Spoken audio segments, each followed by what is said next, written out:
All right, well, here we go. I kind of got started on this and then I realized, hey, I haven't made a decent video on tile repair. So this one has these cracks running through here, and then this one ran up through here. And I also notice there's a crack right here.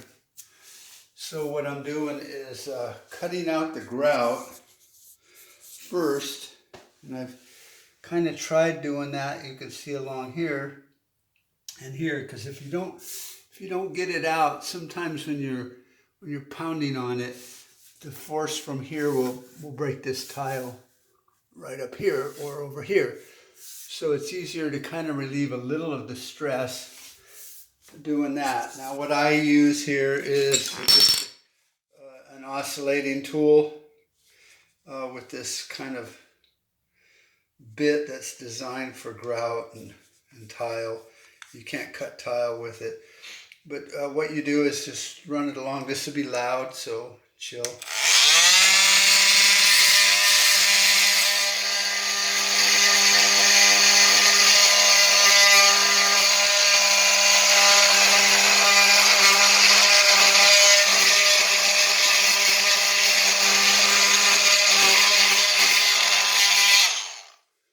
Now what you're trying to do is get down there maybe a eighth of an inch or so, just so you can make sure that any pressure might go down instead of up into the tile.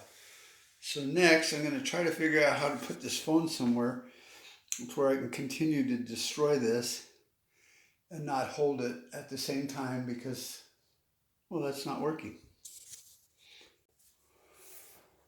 Well, all right, that's about the best I can do to get my camera kind of where I want it. I have a bunch of mounts, but as usual, they never work the way you want.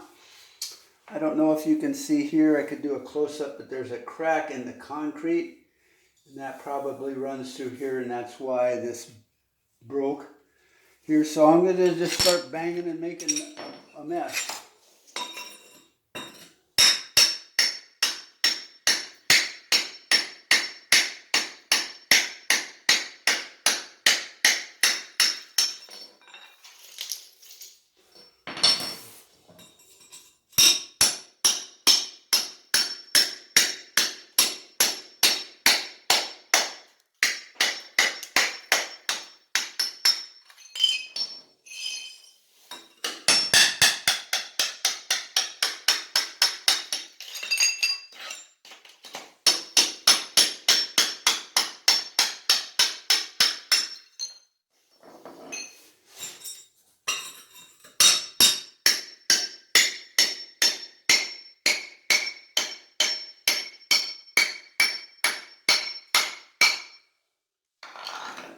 Keep an eye on this area here. You can see where all the force is going when I hit it. And that's what I mean, it'll break these other tiles.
Right in there.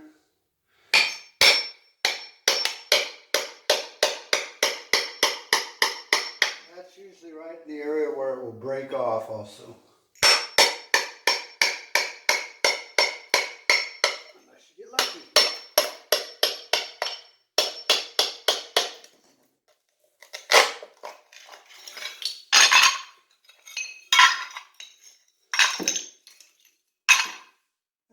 tell you to be very careful. These are sharp as shit.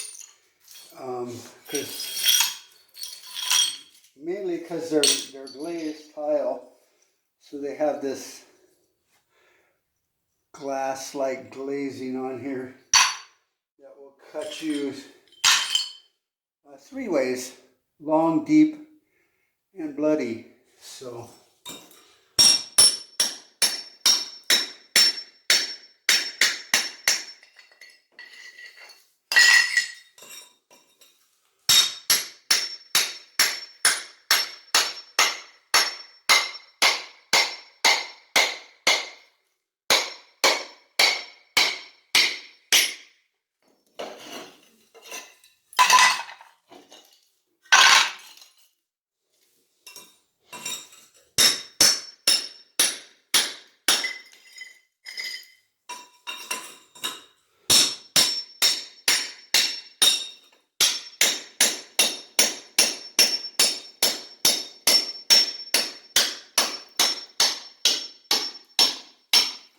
once you hear it starting to give loose, if you slow down and you got this pointing downward, you can kind of lift up on it and start using it as a shim to lift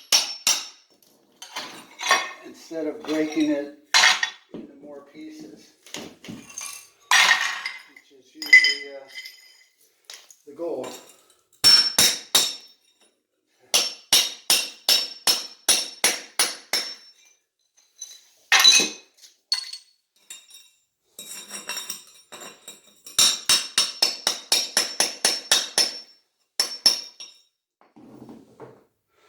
Right.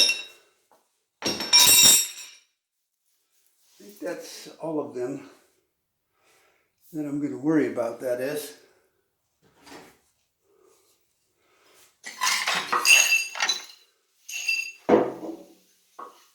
These little pieces are sharp also, so that's why I don't want to leave them just laying around. Because if you kneel on them or something, you can actually get cut or poke a hole in your hand, basically.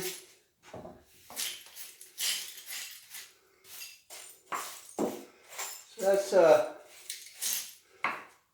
that's phase one of the repair, is getting the tile off the floor and not fucking up all these other pieces or damaging it.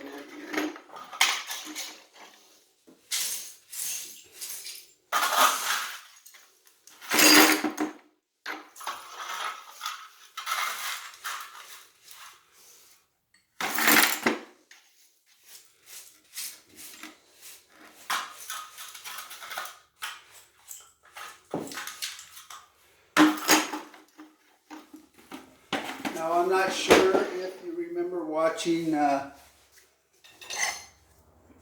my video on dust-free tile removal,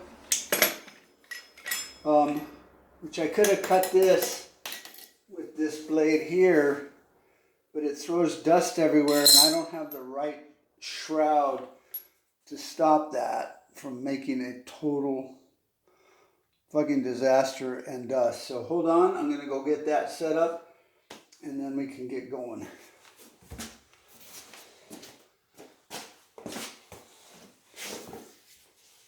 All right, so we have the shroud and we have the cup bit that's designed to really just remove the shit out of everything. I don't know if you can see how that's designed. So that goes on here, but first I gotta get this on here. And I think I still have the right spacer on it, so that's cool.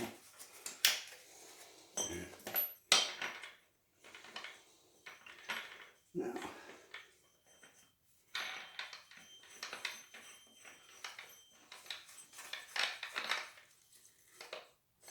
okay, so this whole contraption is designed for a 5-inch grinder, this part here. I only have this smaller bit for now. But if I had a 5-inch, it would go up in there more. But I don't. All right, so we got our vacuum hooked up. And if Karma is not mad at me today in Murphy's Law, this should allow me to get this up without making too much dust. I mean, it's still going to make dust, but not as much, hopefully, as if I didn't have that on there.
Okay, you can probably see we are getting some dust in here, but that little vacuum has a very small HEPA filter.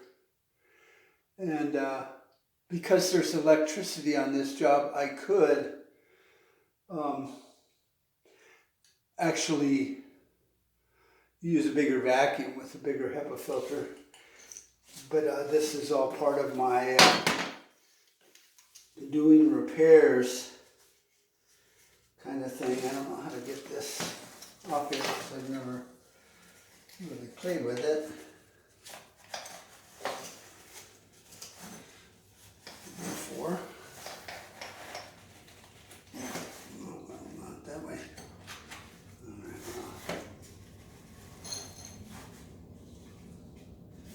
All right.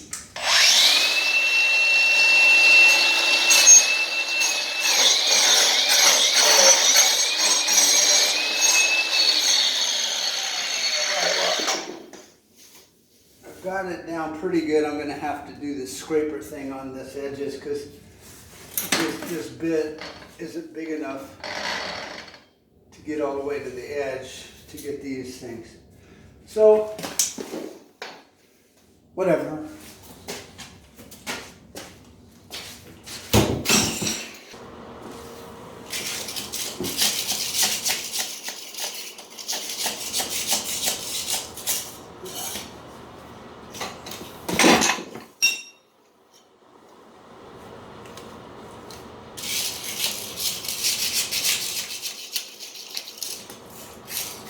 Now granted, it's not always that easy, or I wouldn't have used the vacuum and the grinder. But sometimes it is that easy.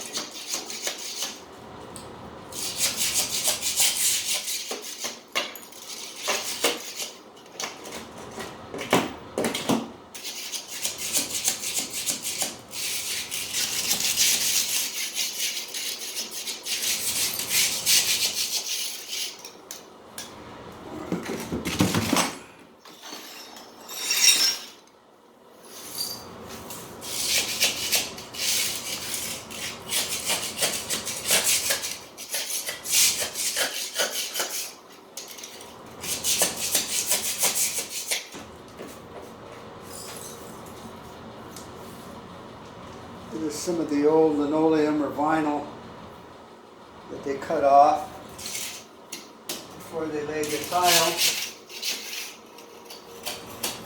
Which tells me at least that they weren't complete idiots.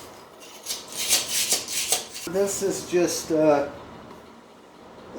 punch. But I have 7 sets of screwdrivers, which none of them are with me. So this is just kind of like a little Mickey Mouse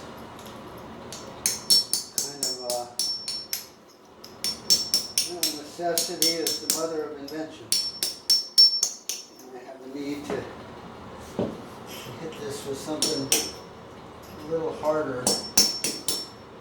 and not break the tile.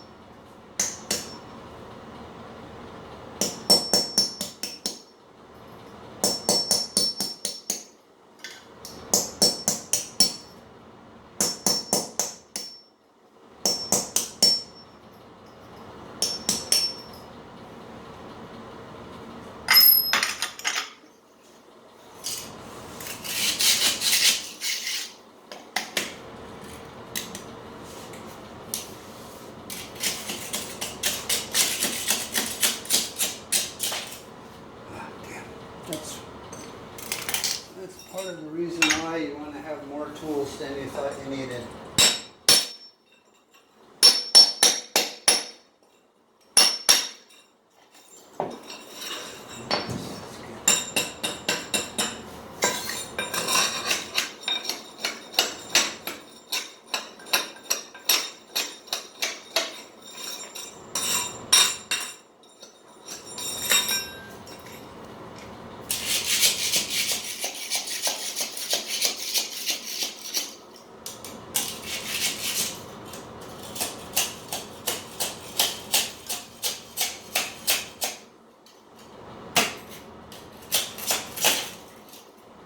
Okay, well, get this cleaned up a bit, and move on to phase 3.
Alright, so if you're still with me in the long version here, I just got to get this grout off of these areas here because there's a little bit of thin set under it, and when you do your new tiles, it's just so much easier to have them be able to move around and not be locked in.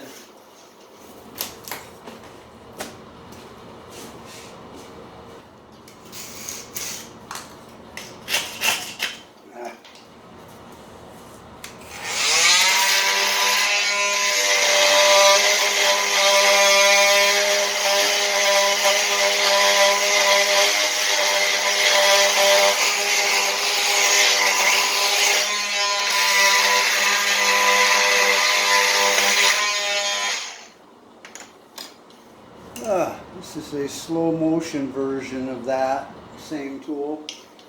But this grout's actually quite hard, and if I had some more of my tools, which end up getting used everywhere, you can use a chisel, which will never be used for wood again. Pretty solid is those Painters 5-in-1 tools.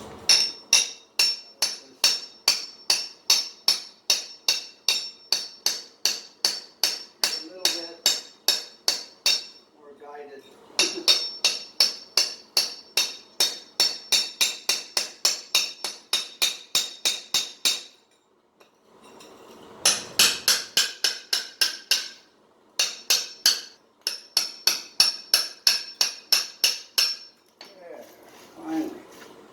Every once in a while the shit works, and the rest of the time it doesn't. Alright, here we go. I have 4 or 5 pieces of tile. I only need 4. And that's a big thing when you're doing a tile repair, either for a client or as a handyman or DIY and doing something in your own house. I always recommend you buy, a box or 2 extra when they're done, even when the installers get done. If they say, well, there wasn't any left over, call the store or wherever you bought it and get more. If you're with Home Depot or Lowe's, you might get kind of screwed because they might not have the same die-a-lot. So these are things you want to watch out for. But for a repair, if you've got tile, then you can do it. If you don't, you're screwed. And if you think you're going to put on maybe a tile that you think looks close and you put it in this square here, it's going to look like a denim patch on a used pair of blue jeans. It's going to scream ugly. So always make sure that the homeowner or the client has extra tile, the same tile, and make sure if it's something you're doing or selling to a customer down the road, always make sure they have extra tile. We add 10%, and that covers any breakage that might come in the pallet, so you don't have to stop work. And also we try to leave 1 to 2 full boxes left over. And when they go, oh, I don't want to pay for that, you just tell them it's cheap homeowners insurance and show them a video like this where, you're doing a repair. And I could show you maybe one somewhere down the road where somebody did a repair and it looks like hammered shit. Now on the dust-free part of it, it worked pretty good. If I had a longer hose, I could have ran it out this door and right out into the garage there, maybe 20-foot hose.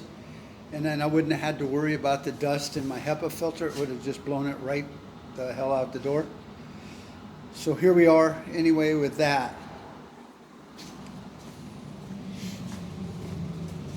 So here's what 2 tiles look like when they don't match. Somebody here did this kind of thing. See, it's kind of close, but the tiles are bigger, so they don't line up. And if you didn't have that stupid transition in there, which I think is a horribly bad idea, then they would just be god awful. I don't see any other ones in here that I could maybe try to show you why it's a bad idea. But I think you get the gist. If in the middle of this room you put another tile in there to repair something that looked like that down there, from here you can tell it's just ugly.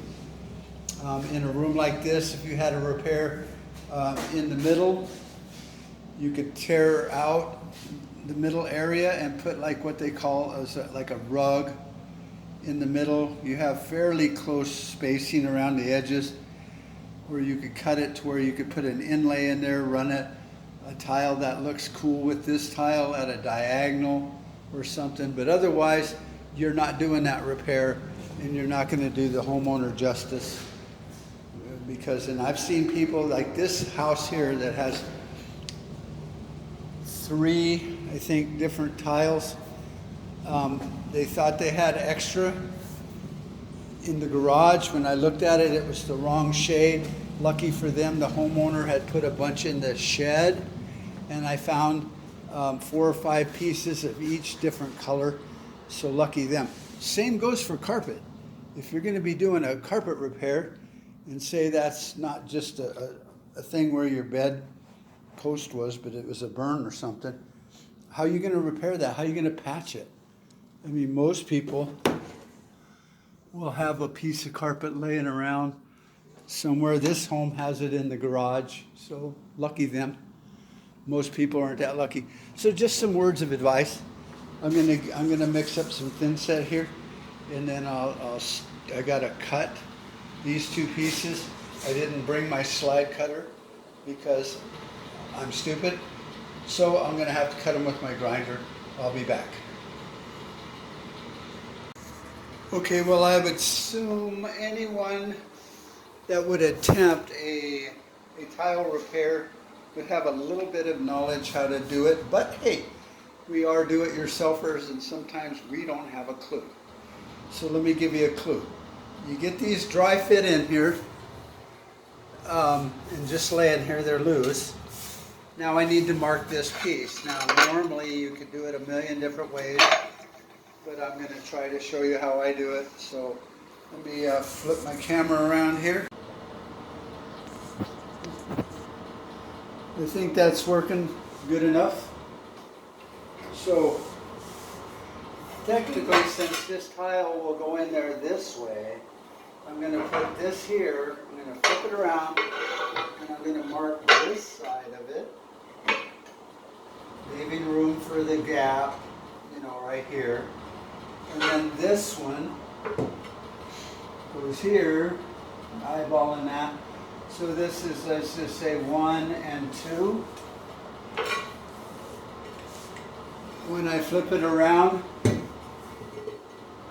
it'll go that way. So that'll be 1 and 2 this way. So it'll fit there this way. This will get cut off. Let me go cut it and see if it works. Okay, after all that marking, this piece here really threw me off because it's about a 1/4 inch off from this corner to that corner. But then when I checked it, that one's straight. So you want your line to actually go straight. That way when you butt it up against a wall, it's not all jacked, I guess would be the word. Here's what happens when you're cutting these cheap-ass tiles. You can see it just all of a sudden, while I was just scoring it, it just decided to break the wrong direction. All right, so they're cut and they're dry fit. So now I can move them. This edge, granted, is ugly because I didn't bring my slide cutter, which I had moved to get to my other tools, and then I fucking forgot it. Happens. I mean, they're not expensive, and I guess I could run and buy another one just like my screwdriver kits.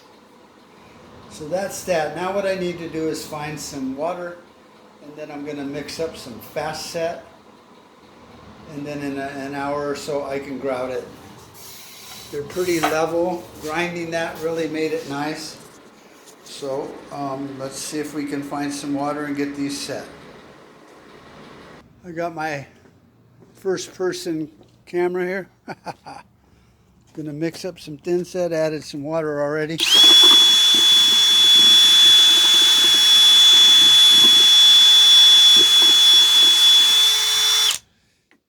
And we have some Mapei rapid setting tile mortar.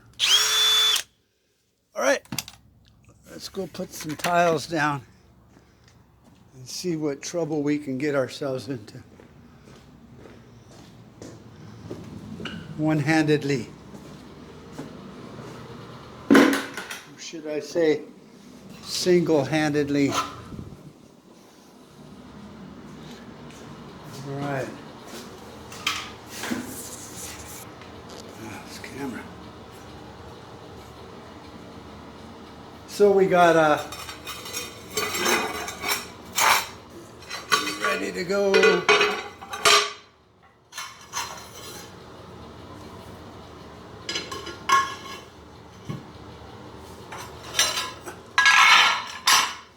Take those out and stick down some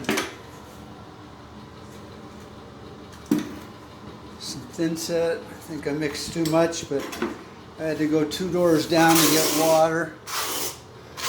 Now normally you wouldn't really mix it this thin, but because of the old mortar on there and I wasn't able to grind it as good as I wanted to,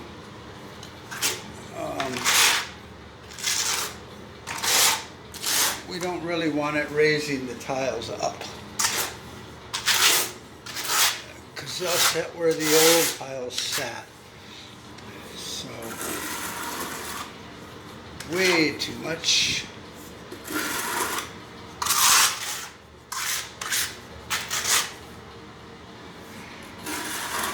There might be professionals in the world, my youngest son being one of them, because he teaches for the National Tile Association or something like that, so he goes around the country teaching how to do it right.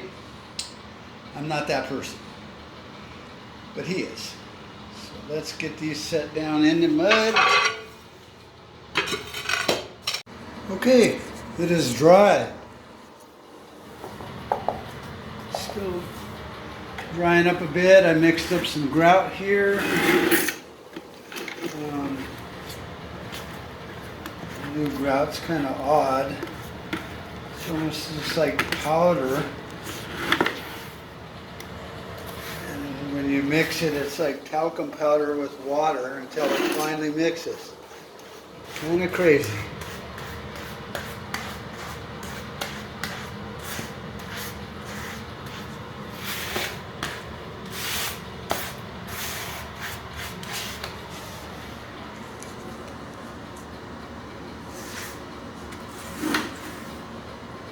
Alright, so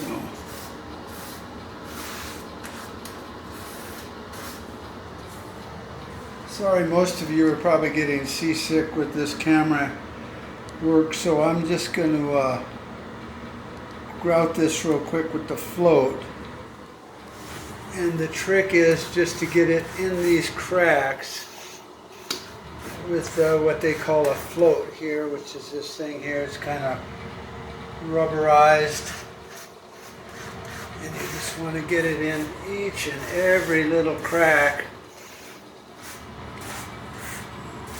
and up against the wall.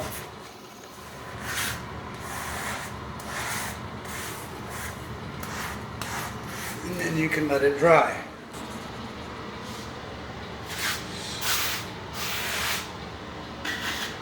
Okay, so we've got it all done. Pretty good that way. Get my phone to focus. We just pick up the extra.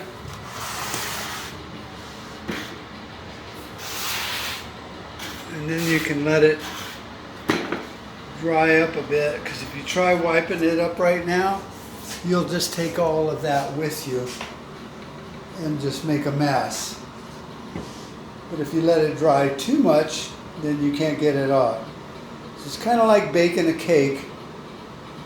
You let it dry to where the top layer is to where you can scrub it, but when you push down on it, it's kind of tacked up a bit to where it's kind of like a hard ball, kind of like with clay or something like that.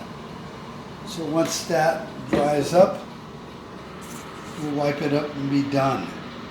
Okay, you can see it's starting to dry. But here, it's still pretty wet. I don't know if you can see that, but so you don't want to be trying to wipe that off just yet. And then we can wipe it down. We're not going to soak it or anything. We just want to get that first layer of haze off of there. So even though I had my vacuum and dust extraction thing going, there was still a lot of dust on these doors. And maybe out here. So once I'm done, I'll take my microfiber cloth and kind of go over it and give it a quick once over, with a little bit of water in it, real damp, and just make sure I didn't leave any evidence that I'm a slob. All right, so I've wrung out my sponge really well, and I'm just going to take it and kind of go over it lightly, and then go back the other way and get that thicker film off. Okay, see, now it's, the camera, it looks like it's pretty clean, but it's not. You can see up there in that corner and stuff. So now I'm going to let this dry, and then I'll be able to hit it again. Now I've only spent maybe an hour and a half. I might have 2 hours into this project when I'm all done, because I had to leave for a while, get some grout, let it dry, go do an estimate, do other things. So rather than sit around and basically watch paint dry or whatever, I got other things done. So overall, I'll know when this video is done. I can kind of add it all up, but I don't think it's been more than 2 hours. So for $450 repair, now granted that's for the business, we have overhead and lights and insurance, blah, blah, blah. But even when I used to do repairs like this for people when I was just didn't open a business, I would just do repair work, and I would probably still charge a couple $100, so it's $100 an hour, plus they would pay for grout and anything like that I had to buy. So it's really not a bad way to make some money. Now a lot of times I'm a sucker for old retired people and friends of mine, so there's a lot of people out on the planet I can make a lot of money on, but my friends usually aren't one of them. So I could do these a lot cheaper for people and still pay for gas and food and stuff and give them a deal because they didn't know how. So you have to price accordingly depending on who you're working for and what you need. But since we're a business and we're legit licensed, bonded, and insured, some of that money doesn't just go in our pocket. It goes into the insurance company's pocket, the tax man's pocket, the electric company's pocket, the landlord's pocket, and any finance pockets that are laying around. So it sounds high, but it's really not. So depending on how you're running your business, if you're legit and you have insurance and all that, then yeah, you're going to charge more because you have to. But the reality is, if you're kind of a handyman and you don't have all that overhead and people understand that you're not licensed, bonded, and insured You can charge quite a bit less and still make pretty good money. One time in my life, and when I lived in Phoenix, I was doing probably 3 or 4 repairs and retacks and little, kicking up carpet and tucking it back in at the doorways and stuff like that, and making $75 minimum on each one. And if you're doing 4 a day, that's $300 a day cash. And then there was, dinner and beer. So only you can figure out your cost of business. So, but if you're a handyman, you get good at this, you get the right equipment and stuff, you could do something like this in a few hours. You could do 3 or 4 of them in a day and make $1,200, $1,300. So just food for thought.